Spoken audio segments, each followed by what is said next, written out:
हो जेवणावर तर अगदी तावच मारला. तर नमस्कार मंडळी, मी विराज स्वागत करते एका नवीन व्हिडिओत. तर आज आपल्या ऑर्डर आली होती. मग काय निघाला जाऊ तर खारेपटणात येऊन पोहोचला. तर आपल्या गाडीत थोडी हवा कमी होती, मग हवा भरून घेतला. हवा भरून झाली आणि सरळ निघाला. मग तर मंडळी या 2-3 दिवसात नडगेत ॲक्सिडेंट झाला होता. तर गाडीची हालत बघू शकता तुम्ही, एकदम बेकार हालत झाली होती. तर गाडी थोडी हळू चालवा. मग काय आम्ही शेर्पा मार्गे निघाला, कारण का इकडचं रोड जरा चांगला तुळतुळीत अगदी वैभवडीत पोहोचणारच होता. तर शिरा पडली हो, फाटक लागलेलो. मग काय आमच्याकडे पर्याय नव्हतो, मग निघाला कोकिश्री मार्गे. मग येऊन तर पोहोचला मामाच्या घरात. तर सगळं सामान यांनी बाहेर काढून ठेवलं नाहीच होता. तर इकडे कुको सिनियर लावत होतो. थोड्या वेळानं आपली गाडी पण आली होती. तर पहिलं आधी मामाचं पोरगो करणं घेऊन धावत होतो.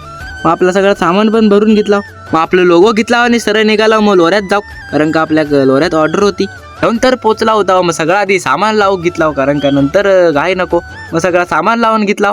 मग पहिले एक जरा झलक मारला.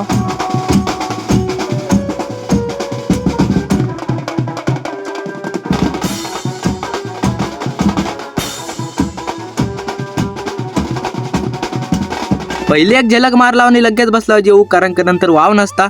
मग का आपला जेवण पण झाला होता. मग जरा मामासोबत बसला होता. अहो जरा जेवण सगळे 5 मिनिटं बसला होता. ह्यांचं इकडे पेट कोडलो, गेच बोलून घेतला नाही. मग काय परत वाजूक सुरुवात केला.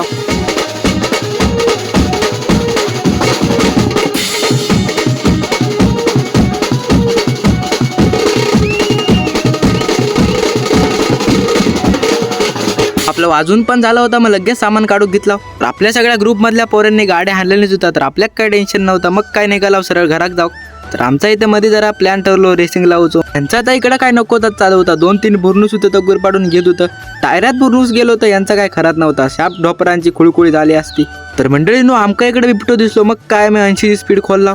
मग काय कसं बसा घरा घेऊन पोहोचला. तर आता भेटूया दुसऱ्या व्हिडिओत. तर ब्लॉग आवडला असेल तर लाईक करा आणि तुमच्या फॉलो करून घ्या.